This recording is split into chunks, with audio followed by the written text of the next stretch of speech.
Welcome to the Emping WUS International Basketball Tournament for Gilas Pilipinas up against Senegal as they continue their preparations para sa FIBA Basketball World Cup 2023 dito sa Metro Manila. As someone from the African nation ang ating kakalaruin ng dalawang ulit dito sa Guangdong, China.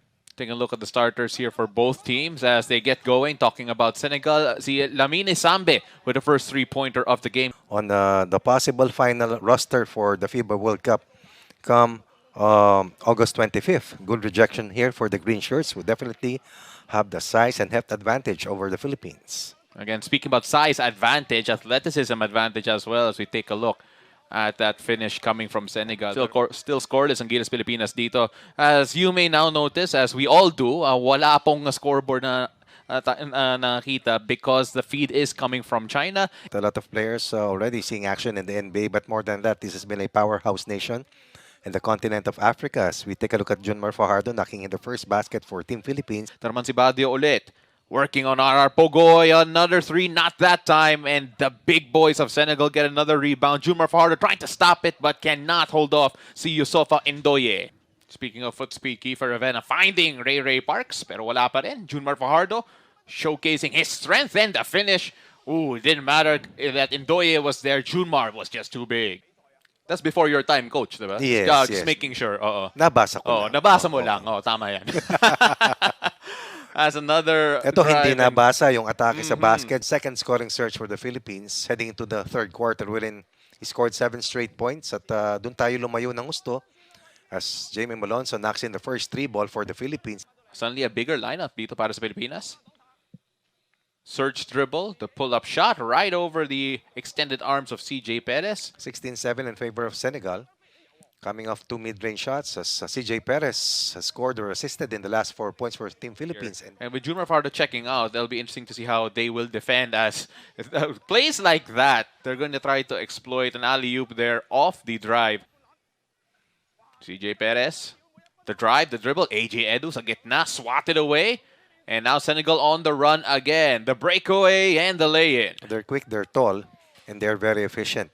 That was Mustafa Diop with the two. Ito naman si CJ Perez for three. CJ Perez up top, waiting for the pick of AJ Edu. They get the switch. CJ umatake with his left, gets the finish with the flip.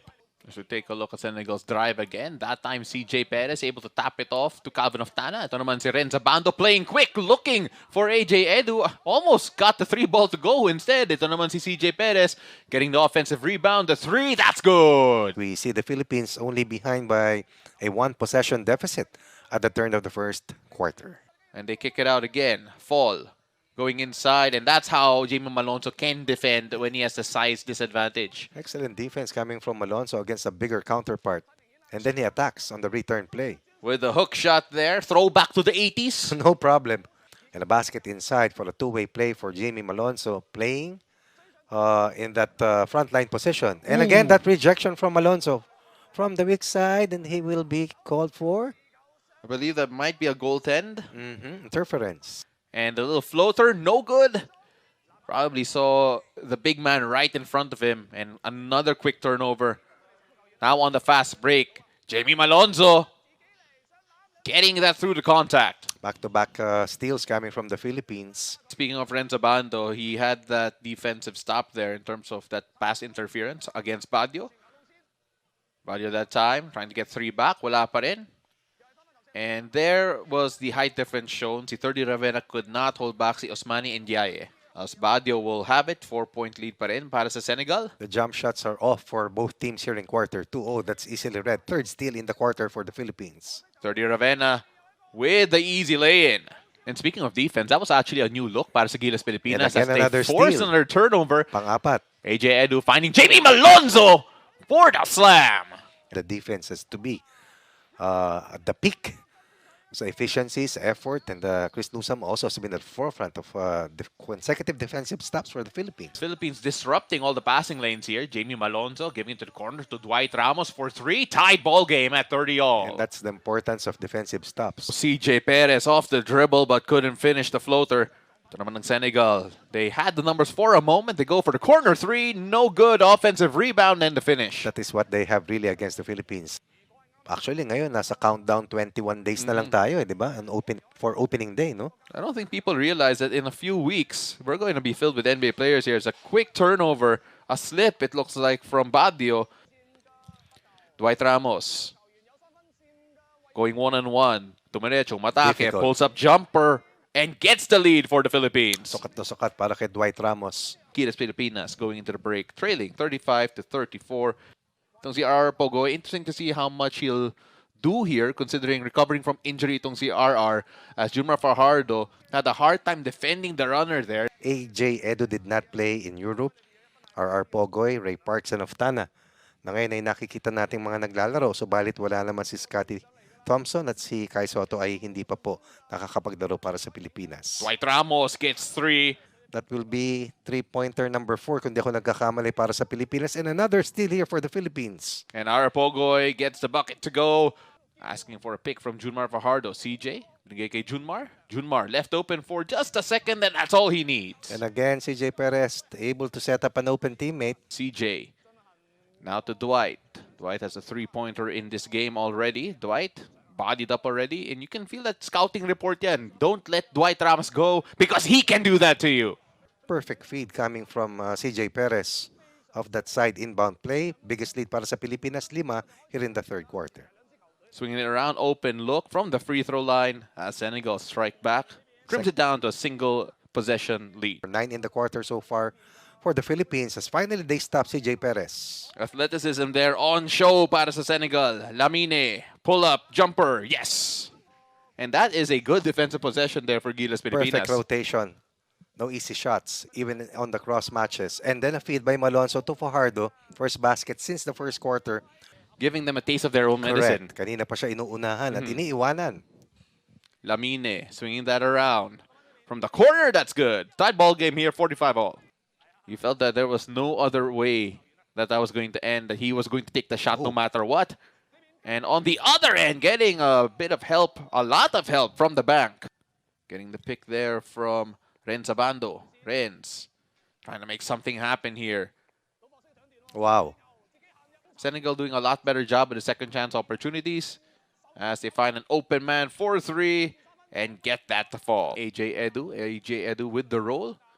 Renzabando pull up 3 straight away. Has scored the last 5 points for the Philippines in 2 possessions. Gilas Pilipinas, who were in the receiving end of a 10-0 run, find a way to strike back and trim the lead down to just 3. But here Senegal finding their range from beyond the arc. For back to a 6-point lead for them. Unti-unting umangat yung percentage at kaya nakuha nila muli yung kalamangan. Kiefer trying to answer back with 3 of his own. 56-53 in favor of Senegal, as Gilas Pilipinas had the lead momentarily but wasn't able to keep it. And now have one more quarter to try and turn this around. Calling for a horn set here. Kiefer on the attack, looking for options. But look at AJ Edu. AJ almost got a no man's land, but spins around. Quarterbacking here, giving it to AJ Edu, handing it off to Chris Newsome. Now Junmar Fajardo. Take a look at the ball move, off the ball movement here of Gilas Pilipinas. Kiefer, binigay kay AJ. AJ, the little fake, the drive, and that should be a goaltend. Working on Jamie Malonzo. And now the feed inside, and no foul, says the referee, as it's just a big boy move here para sa Senegal. Chris Newsome missing an open 3. Sayang. Lamang na sana muli tayo ng dalawa. Now getting their 3-ball going again as Senegal make it a 2-possession ball game. Hindi na nila pinipilit mag-dribble pababa na mag-isa.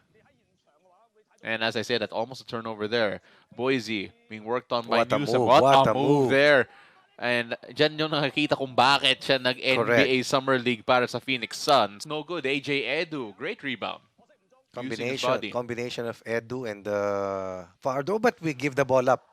CJ Perez gave that away to Badio, probably one of the last guys you want to give it to because he creates that opportunity.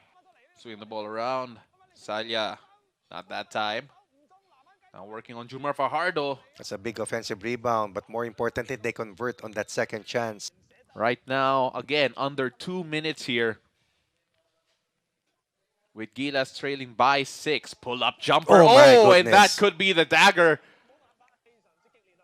Now Junmar Fajardo. Junmar pushed maybe too far away from the basket. Junmar goes inside using his strength. And Junmar Fajardo gets a crucial 2 points para sa Gilas. Still a lot to gain from here as Gilas Pilipinas and Senegal end their first meeting 72-64 in favor of Senegal. Ako po si Paul Del Rosario, joined by Coach Ronnie Magsanok. Thank you for joining us here tonight, and we'll see you again in the next edition of the Heyuan WUS International Basketball Tournament between Gilas and Senegal.